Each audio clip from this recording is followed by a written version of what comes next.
Alright guys, Yeller back, another video, another tutorial. Probably gonna butcher it again, but you know, we'll try it.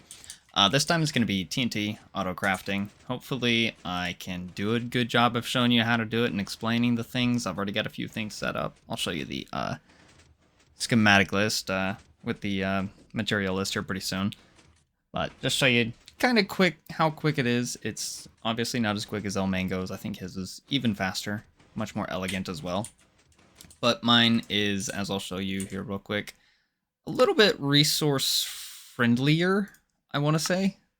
It doesn't take nearly as many observers, pistons, and all that. I would arguably say the most expensive thing is either the redstone blocks or the comparators here, other than the hoppers. If you make an iron farm, that stuff's easy, you know, anyways. But let's just hop in to try and explain it real quick. The main gist behind it is using these here lamps to try to get 2 ticks out of the first lamp, to then, sorry, mouse a little bit dry, then turn it into 4 ticks with a second lamp, but we have to time those ticks in between just enough because, say we do just 3, we'll only get 3 ticks. And we're wanting to get 4 ticks out of the bad boy, so we got to put 8 ticks of delay in there. So 2 game ticks in between, so 8. So 4 redstone ticks. Babbling on a little bit, but then we're also using the, lo and behold, the good old and trusty monostable circuit for a T flip-flop. You could use or something like that, but we're using it a little bit differently. We're hooking it up into an etho hopper clock. Everybody knows that. Good thing. Thank God we have etho, otherwise my ingenious wouldn't be able to show you guys that we can in fact get these 4 ticks out and that bad boy off real quick. Get another 5th tick in there. Just what we need for TNT AutoCrafting, because you know we have 5 gunpowder that we have to get in there and only 4 sand. So going from 1, 2, 3, 4, 5. Do it again. Block will be back down. Just like that. Then it'll be back up. So that's the gist of it. We're putting it all together right here with a few safeties. Let me point these out real quick. This is a safety here for the gunpowder. That way, if it gets too low, it'll shut off the farm. Same thing for the sand. It gets too low, shut off the farm. And we also have a safety down here, measuring the output down here with another comparator right here telling us to, whoa, if it's too full, let me show you. This torch into this redstone line telling it to shut off as well.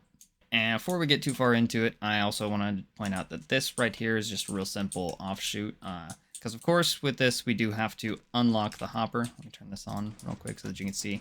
We're obviously filling it up, and then before it even really pops up over here, it pulls it out real quick, and that's into this hopper right here. But we have to lock that hopper until all of that crafting is done, and we got that timing so tight that it's, as soon as that TNT gets crafted, it's immediately getting pulled out and slapped into here through this higher hopper right here. So we have to keep that right there locked. So to do that, we just keep it locked, and we feed just kind of like a delayed signal here. What it does is on the same 4 ticks right here.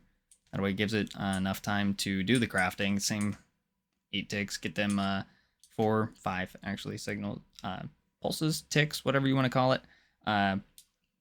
Then right after that, as soon as you get that, it pushes this down, and then whenever all of that's done, it pulls the observer back up, sending this, sending a signal to this repeater here, into this redstone, into this torch, and unlocking this hopper just long enough.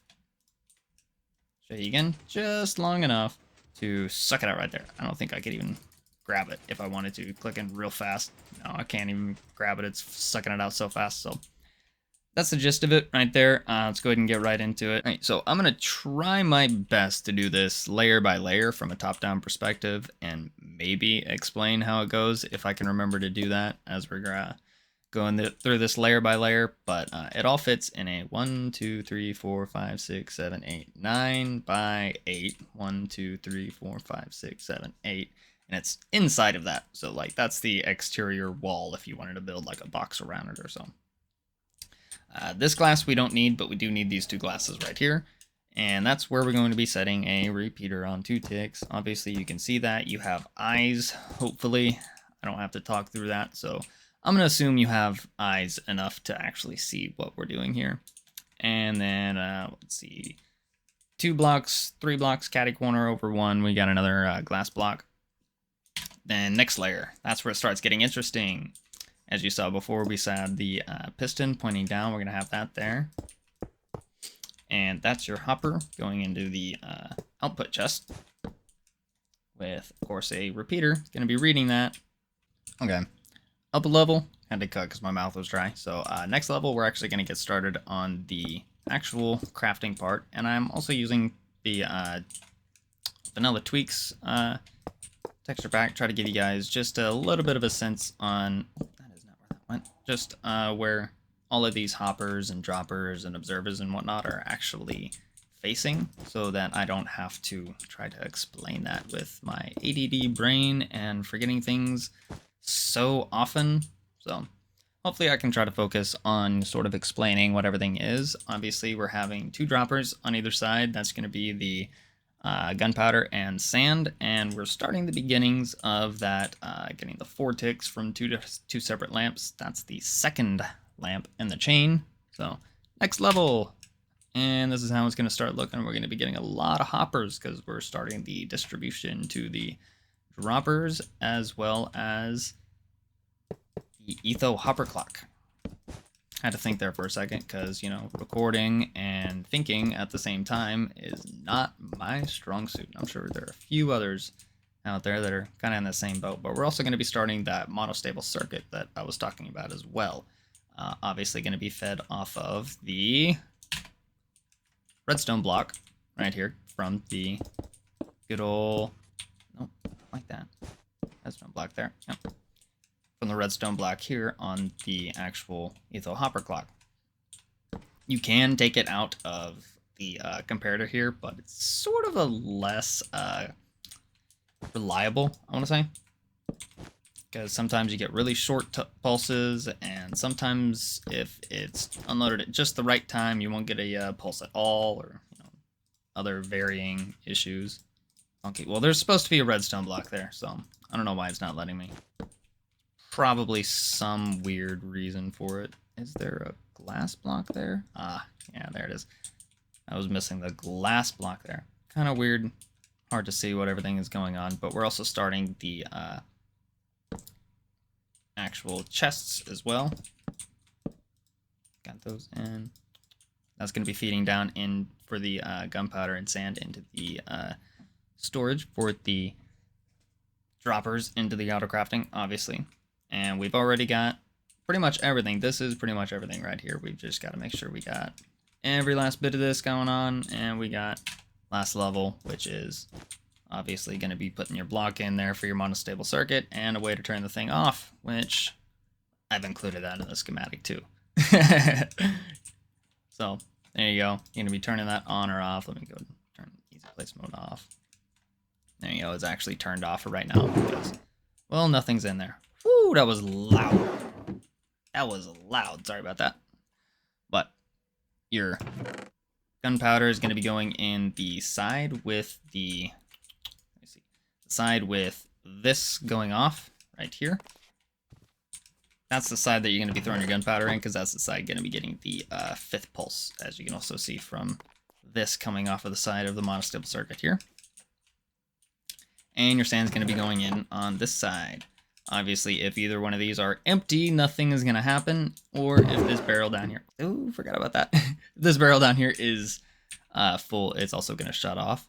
And then you have your on and off right there. But let me cut real quick and I'll fill her up. All right, something else I should mention. If you're facing east when you're standing on top of your the side that's your etho hopper clock and you're looking out towards your build that you just built, voice crack, don't mention it.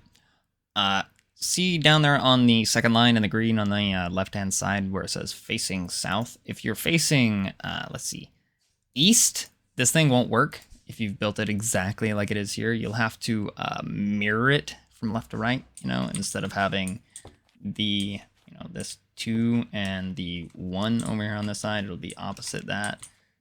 This right here will be facing out this way, and, you know, this repeater right here will be facing this way, and, you know, vice versa, all that stuff. Yeah, that's just sort of a directionality with update order and redstone. Kind of can't get around that, but it should work in whatever location you choose. So it's not locational, it's only directional. So, but you can get around the directionality by simply mirroring it. So that should do a trick. Let me get a drink of my coffee real quick, and I'll show you the last thing you got to do before you kick this puppy in gear. Obviously, as I said, you got to get the gunpowder on this left side here and the sand on the right side here. Unless you're building it facing east, then it would be vice versa. First thing you want to do, 3 items in this left hopper here, or right if you're facing east.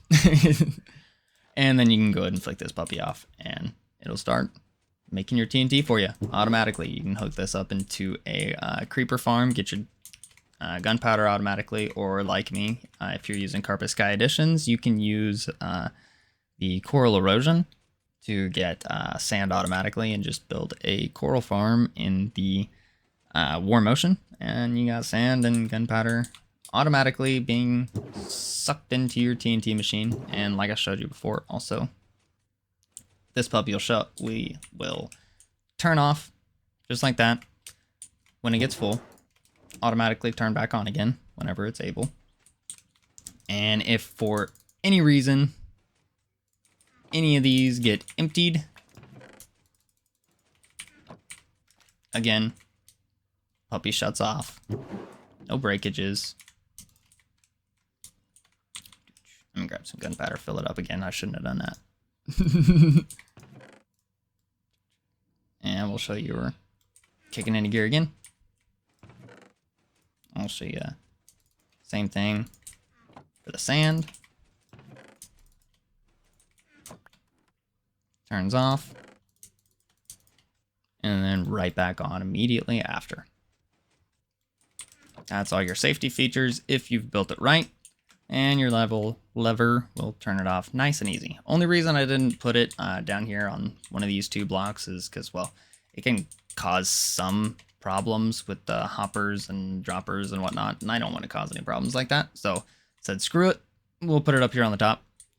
But you can put it down on one of these 2 blocks if you want. So that's the main gist of it. That's your TNT. Does not work in vanilla. I should point that out. Probably put that in the put that in the front. I'll put that in some cards or something. But thanks for watching. If you watched this far, subscribe and hit that like button if you want to see some more. I'll be making hopefully a glowberry farm, and I don't know what else I'll do after that. Maybe I'll try and take a crack at some concrete AutoCrafting. But